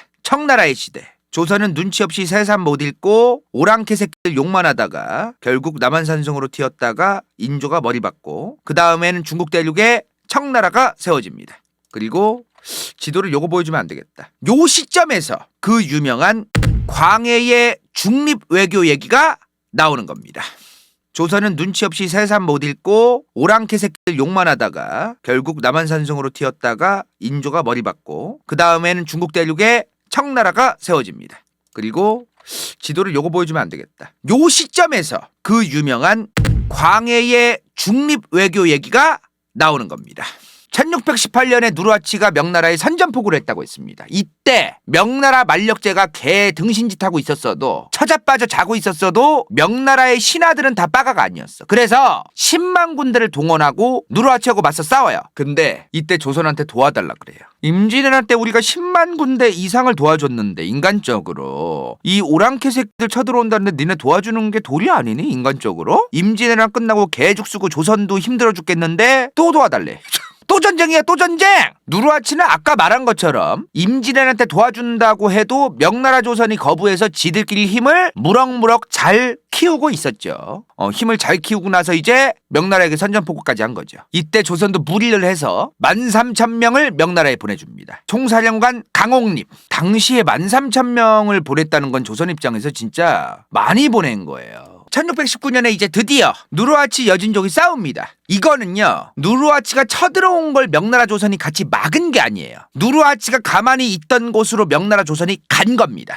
이게 쟤네가 오는 걸 막은 거랑 먼저 간 건 얘기가 좀 다르죠. 지금 임진왜란이 끝난 지 지금 한 10년, 20년밖에 안 흘렀을 시점인데 그러면 저 시점에서는 일단 가만히 있으면서 오는 애들 조지는 게 훨씬 더 낫거든. 공성전을 하니까. 그 공성전을 한 다음에 쟤네들 피해를 많이 입힌 다음에 가든가. 그 주제 모르고 또 아니니까 그냥 개박살내를 우리가 먼저 간다라고 생각을 했던 것 같아요. 자, 여기서 어떻게 됐을까? 명나라 군대 6만 명이 작살납니다. 여진족 몇 명 죽었을까요? 200명 죽어요. 나 이거 보고서 안 믿겼거든?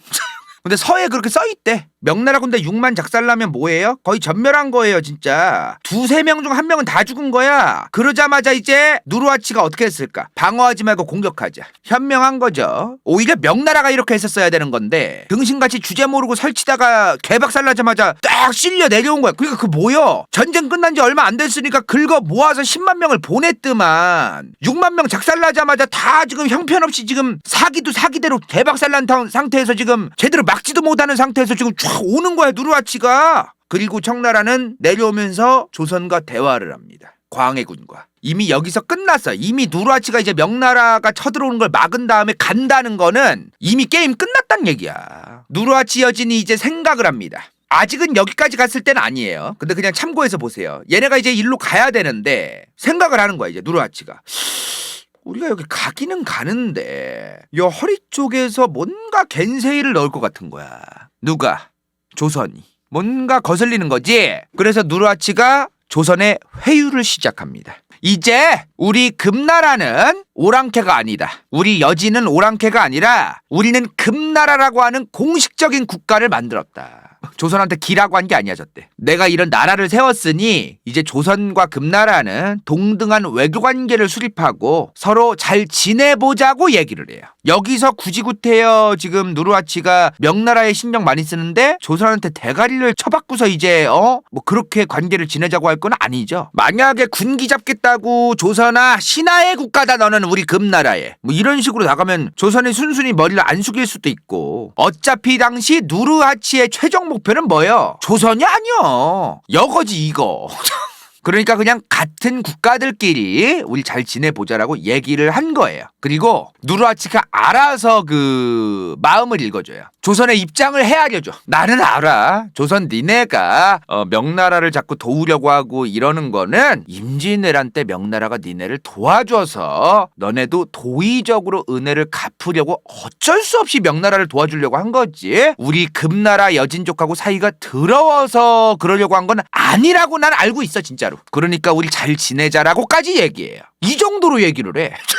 강홍림이 13,000명 갔다 그랬잖아. 강홍림이가 13,000명 간 애들 막 포로로 잡혀가지고 지금 누르하치가 데리고 있었어, 걔네들을. 나 이번에 조선군 포로랑 강홍림이랑 소주도 한잔 했어. 잘 지내, 홍림이. 나 우리 요새 좀 친해졌잖아. 잘 지낸다, 진짜로. 얘네들도 우리 잘 대우해주고 있으니까 우리 좀 잘 지냈으면 좋겠네. 보내주진 않죠. 왜? 가야 되는데 데리고 있는 애들을 뭐하러 보내줍니까? 데리고 있다가 끝난 다음 주면 되죠. 줘도. 그죠? 당시 이러한 상황을 겪고 있던 조선. 근데요, 조선이 어떤 나라예요? 임진왜란 이후부터 강력한 숙명, 명나라를 숭상하는 국가였다 이 말이에요. 유교는 이 세상의 질서를 유지하기 위한 방법론 중 하나란 말이에요. 아까도 말했지만 숙명을 하던 나라잖아. 유교의 어떤 그런 마인드로. 거기에다가 누르하치가 아까 말한 난 너희들의 입장을 다 알아. 너네가 어쩔 수 없이 명나라에 편먹고 있다는 건 날 알아. 어쩔 수 없이. 근데 이제는 너네가 그동안은 어쩔 수 없이 명나라 편들어서 우리한테 개겼으나 다 용서하고 그럴 테니까 우리 잘 지내자라고 얘기를 했잖아요, 누르하치가. 자, 누르하치가 그런 편지를 이제 조선에 보냈어. 당시 왕은 누구죠? 광해군이죠. 광해군에게 그 편지가 왔어요. 수많은 조정의 관료들과 같이 받겠죠. 얼마나 갑론을박이 많았겠어. 한 달 동안 답장을 못 보냅니다. 지들끼리 말싸움하느라. 너무 과하게 잘 대해줘도 안 된다. 오랑캐 새끼들이다. 예의는 딱 요 정도로만 해야 된다. 뭐 누르하치를 뭐라고 호칭할 거냐. 뭐 씨부레. 한 달 동안 이지랄하느라 답장을 못 보내고 있었어요. 내가 왜 한 달이라고 하냐면 한 달 동안 답장을 안 보낸 게 아니거든요. 2달 동안 답장을 안 보냈어요. 근데 왜 내가 한 달이라고 했느냐? 누르하치가 한 달 동안 답장이 안 와서 또 보냅니다. 왜 이렇게 답장이 없어? 편지 목바지가 기다리잖아. 왜 안 와? 또 보낸 거예요. 그래서 내가 한 달이라고 일단 표현을 한 거야 지금. 누가 왔을 거 아니야. 누르하치의 사신이 갔을 거 아니야. 그 조선 당국자가 그 사신 만나서 그 외교 당국자가 병에 걸려서 좀 아프세요. 좀 기다려주세요. 그러면서 한 달을 또 개겨. 그리고 이제 2달 만에 답장을 합니다. 우리 조선도 너희 누르하치의 후금 금나라와 원한도 없고 잘 지냈으면 좋겠다. 잘 지내지만 명나라랑 아예 쌩깔 순 없다. 이렇게 좀 뜨미지근하게 보내요. 근데요, 중요한 게 있어요. 이 편지의 내용은 별로 신경 쓰지 마세요. 저걸 조선의 왕의 이름으로 보낸 게 아니야. 편지를 평안감사 이름으로 보냅니다. 그리고 너네가 뭐냐면 건주여진이에요. 금나라가 아니라 건주여진에게 보내. 평안감사가 보내고 금나라가 아니라 건주여진한테 보낸다. 그 2달 만에 답장한 게 저거야. 건주여진이 뭐요? 임진왜란 당시에 명나라 이제 기세등등할 때 여진족이 3개로 나뉘어져 있었던 건주여진이요. 나라로도 안 본다는 얘기야.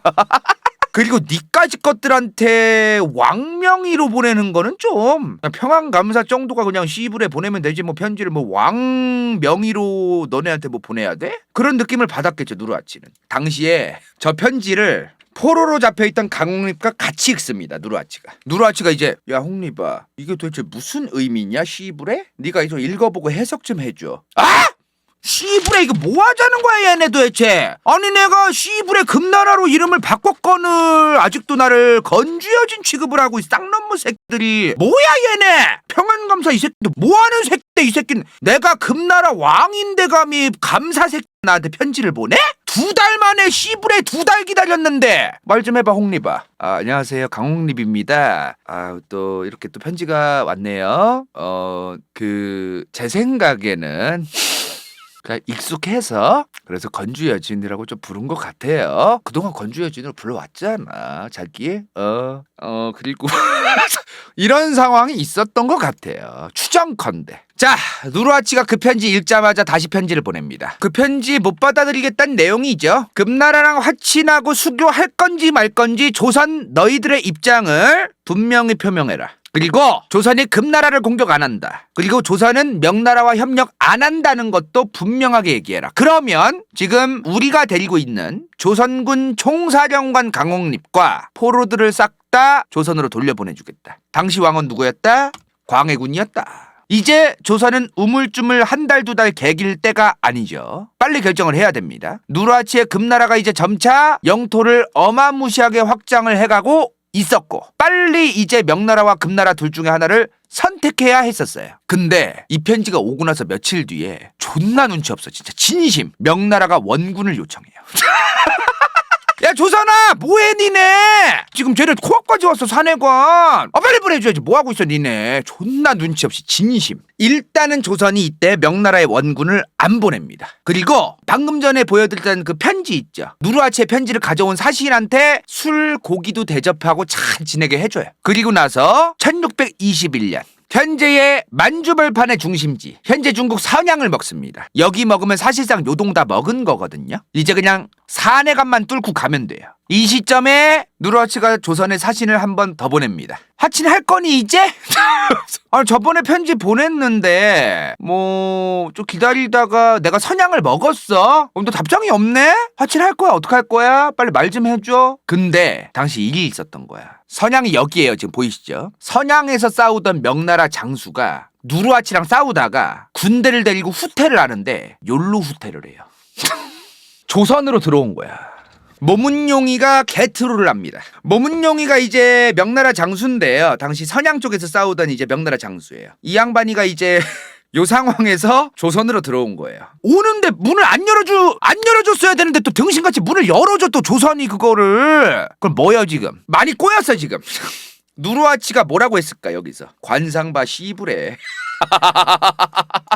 누르하치가 뭐라고 했을까? 조선아 내 보내 빨리 내놓자. 모문용이 빨리 내놔.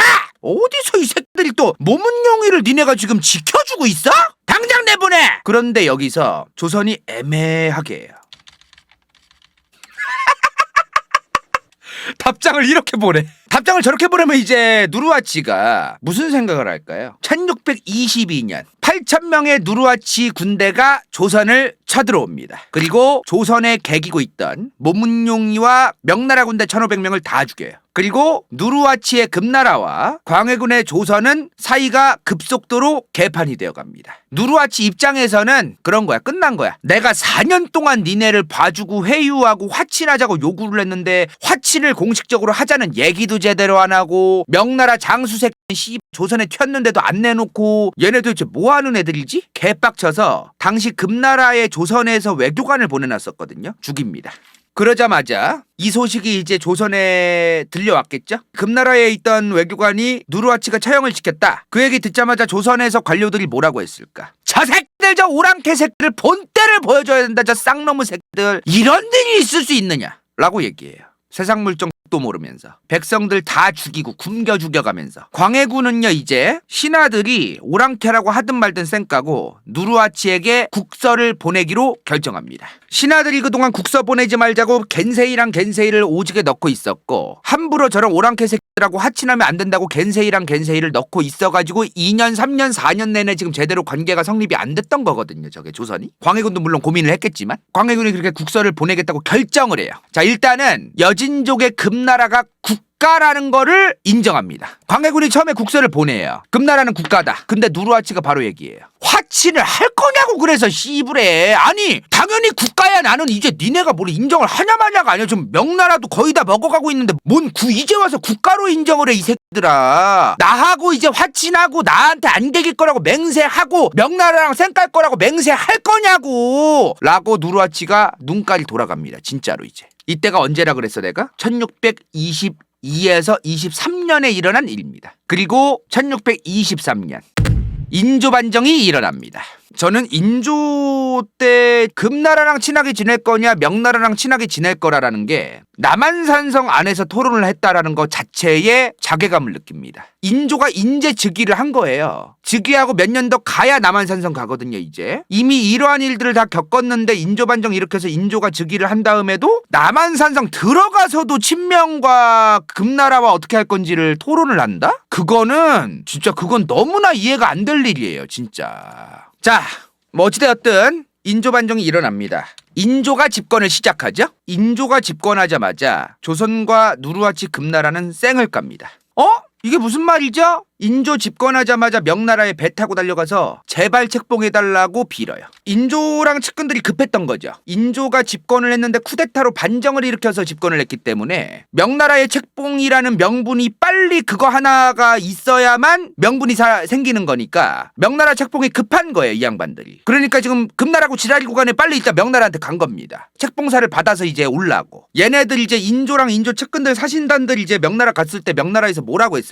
이 새끼들은 감히 왕위를 찬탈하냐? 니네는 왕이 될 때? 그 질서와 위계 질서를 모르냐 니네는? 이런 소리 들어요. 명나라 가서 이 양반들. 임금을 시해한 쓰레기 같은 것들이라고. 명나라 관리들한테. 인조 즉위하고 13개월 만에 책봉받습니다. 인조랑 같이 반정을 일으킨 그 측근들 입장에서는 애가 타는 거야. 저 사이에 쿠데타 일으키면 명분이 또 이제 저기가 되잖아요. 이때 인조랑 인조 측근들이 명나라에 달려가서 명나라 황제한테 말 좀 빨리 잘해달라고 책봉하게 뇌물이란 뇌물을 다 싸다 바쳤다고 전해지고 있습니다. 인조 13개월 동안 책봉 못 받았댔죠. 이괄의 난 때문에 뭐 조선이 정신이 없었으니까 금나라에 항복을 못한 거 아니냐 이런 말씀하신 분들 계셨는데요. 인조가 13개월 동안 책봉 못 받고 있을 시절에 이괄의 난이 일어납니다. 쿠데타인데요. 이괄이 반란을 저지르려고 한다는 누명 같은 게 있었어요. 이괄한테. 그래서 이 사람이 이제 좀 반란을 일으킨 거야. 지가 죽기 싫으니까. 인조반정 일으킨 인간들은 도대체 뭐하던 인간인지 모르겠어요. 해쳐먹고 싶어서 난리난 새끼들만 모여서 인조반정을 일으켰으니 같이 인조반정을 일으킨 인간들끼리도 반란을 일으켜요. 서로 이간질하고 모함하고 누명 씌우고 별질하라면서. 이괄이란 사람이 인조반정을 일으킬 때 이제 같이 있던 사람인데 다른 인조반정 일으킨 애들이 누명 씌우고 별질을 다 떨다가 이 사람이 꼴 받아서 이제 난 일으킨 거거든요. 자, 아무튼 그렇게 이거래 난이 일어났다고 보는 게 좀 합리적인데, 당시에 저 나라 돌아가던 꼬라지 보면 좀 개탄스러워요, 진짜로. 저것 때문에 일단은 인조가 남한산성 얘기 나올 필요도 없어요. 지금 13개월 동안 책봉 못 받고 명나라에 가가지고 뇌물 매겨가면서 빨리 책봉 좀 해주세요, 뭐 하세요 하고 있던 인조의 신하들이 있을 때 이거래 난 때문에 인조가 공주로 튑니다. 나중에 정묘호란 때는 강화도 튀었다가 병자호란 때는 남한산성 튀죠. 런을 3번이나 해야 이 사람이. 자, 아무튼 간에 당시 조선의 신하들이 인조 반정을 일으켜서 광해군을 쳐내고 이제 어거지로 인조라는 왕을 앉혀놨잖아요. 그죠? 명분은 뭐였을까? 여러 가지 있어요. 뭐 폐모살제도 있고 뭐 여러 가지 있는데, 이제 표면상의 명분은 이제 그건데, 이유는 뭘까요? 이유. 숙명을 하지 않고 배금을 하지 않았던 것도 드러나는 명분이에요. 광해군을 쳐내고 인조를 앉힌 진짜 이유가 뭘까? 광해군이 자격지심이 있었기 때문이에요. 광해군이 자격지심이 있어요. 자기가 실제로 광해군이 왕이 된 다음에 얼마 안 되어가지고 자기 왕권이 자꾸 불안한 거야. 그래서 자꾸 쿠데타가 일어날 것 같고 불안하니까 자기 반대파 숙청을 어마무시하게 해요. 그리고 당시 조선의 기둥이 뭐예요? 조선을 장악하고 있는 그 헤게모니가 뭐예요? 유교죠, 유교. 그 유교를 공부한 애들이 누구예요? 유생이야. 유생들까지 조집니다. 이런 여러 가지들이 많았었어. 광해군이 왕권을 강화하기 위해서 좀 신하들의 말도 웬만하면 안 들으려고 노력하고 막 그런 게 있어가지고 신하들 입장에서 되게 별로였을 거야, 아마. 폐모살제라던가 친명배금을 안 했다라던가 이런 거는 겉에 드러나는 좀 명분인 것 같고, 좀 요런 게 또 있었다는 거. 또 어느 정도 살생을 좀 많이 했어, 이 양반도. 그리고 광해도 문제가 진짜 있었던 게 뭐냐면은, 이게 중국 대륙 황제들도 항상 그 병이 있어, 병. 재건축병. 멀쩡하게 씨발 지금 기둥 끼수도 하나 안 나 있는 궁궐레벌에 두고 재건축을 하려고 해. 광해군이 지금 한강 임진강 끝에서 만나는 곳이 있어요. 지금 여기 보면 서울 시내에서 한강이 이렇게 가죠. 가다 보면 이렇게 임진강이라 만나는 데가 있어요. 여기가 이제 임진강이거든요. 요 만나는 쪽에 요쪽이 교화동입니다. 교화동. 여기에 광해가 신궁을 짓자고 해요. 새로운 궁을 짓재. 이거 신하들이 난리 쳐가지고 못 짓고 있었거든. 아마 광해군은 저 당시에 신하들이 못 짓게 할 때도 속으로 아마 그랬을 것 같아. 아, 이 새끼들이 나를 개무시하니까 궁궐이 커지면은 내가 괜히 있어 보이고 내가 대단해 보일까봐 완전히 그냥 처음부터 나를 견제하고 내 힘을 무너뜨리려고 궁궐도 못 짓게 하는구나, 얘네가. 이렇게 생각했지 않았을까? 모든 왕들, 중국의 황제들 중에서도 궁궐을 지을 때 좀 이유가 비슷한 게 있어요. 대부분 자격지심이 있는 거야. 아닌 사람도 있긴 한데 자격지심 있는 사람들이 궁궐 새로 지으려고 하는 인간들 되게 많아요. 허세 부리려고 그러고. 뭔가 왕권이 약화되고 뭔가 자기가 자격지심이 있으니까 궁궐이라도 존나 크면은 막 자기가 뭔가 있어 보이는 거야, 막. 그러니까 그런 걸 허세를 부리려는 그런 게 좀 있어요. 과시용 신궁 같은 거. 요즘에도 뭐 집에 딱 초대받아서 갔는데 개쩔어, 막 궁궐 같아, 집이 씨바 막. 그럼 막 그 사람 괜히 막 좀 달라 보이고 막 그러지 않아. 그런 게 옛날에도 있었나 봐요. 이미 조선에서 임진왜란 때부터 민심은 개박살나 있었습니다. 선조 왕이라는 인간이 튀고 도주하고 이런 거를 보고 백성들이 야마리가 존나 돌아 있었어요. 그거 아시죠? 당시에 야마돌아서 왜구들한테 왕자 2명 일본에 일부러 보낸 거, 백성들이. 임해군하고 순하군 이제 그 백성들이 야마리 돌아가지고 그 둘 잡아다가 왜구들한테 넘겨요. 민심을 그 정도로 잃었었어요. 그 선조 때 개판이었던 그 왕실에 대한 어떤 신뢰, 지지 다 개판 난 거를 해결해야 됐던 사람이 바로 광해군이었습니다. 이미 민심도 박살났고 왕도 거적대기 느낌이었는데 그 모든 거를 해결하려고 하니까 광해군이 엄두가 안 났겠지. 엄두가 안 나는 상태에서 자격지심은 또 존나 많으니까 이제 궁궐 재건축하려고 그러고, 또 물론 제 이제 뇌피셜이에요. 한국사학에서는 이제 궁궐 지으려고 낭비하려던 부분이 있다, 광해군이. 그냥 이렇게 좀 얘기만 하는데 나는 그거보다 이제 궁궐을 이 사람이 왜 지으려고 했을까에 좀 궁금증이 생기더라고. 아마 이런 이유 때문에 궁궐을 새로 지으려고 하지 않았을까라고 간다요 뇌피셜로 좀 생각이 든다. 자, 아무튼 광해군 축출내고 이제 왕 누구랬어요? 인조. 명나라한테 책봉 받으려고 뇌물까지 매겨가면서 어떻게든 책봉 받으려고 안간힘을 쓰고 있던 인조. 책봉도 못 받았는데 이괄의 난까지 터져가지고 도망댕기던 인조. 인조 이후에 누르하치 여진족의 금나라였던 나라가 대청.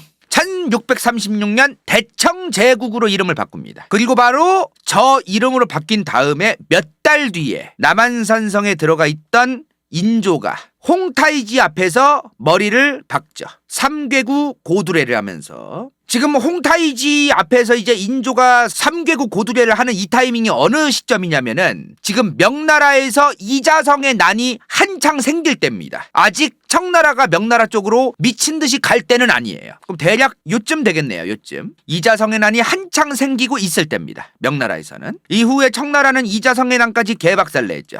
그러면서 이자성이 베이징을 먹은 지 42일 만에 중국 중원까지 싹 다 청나라가 먹었다. 그렇게 이제 중국 대륙은 한족이 아닌 또다시 중국 한족 입장에서는 오랑캐 이민족이라고 하는 여진족 청나라 시대가 왔습니다. 근데요, 지금 중원을 청나라가 먹었어도 요 아래에 뭐가 있네요? 얘네 뭐죠? 남명. 끝까지 명나라가 망했어도 다시 명나라의 재기를 꿈꾸면서 청나라에 맞서 싸우던 남명 시대가 이제 시작됩니다. 그리고 이 남명과 대항해 시대의 네덜란드 동인도에서까지 개박살낸 여기 어디요? 대만이죠. 대만에 정성공이 있었습니다. 다음 시간부터 대만의 남명과 관련된 역사 그리고 청나라의 역사를 같이 설명드리도록 하겠습니다. 여기까지. 이번 영상이 볼만했다면 좋아요와 구독, 재미없었다면 이건 재밌을지도 몰라.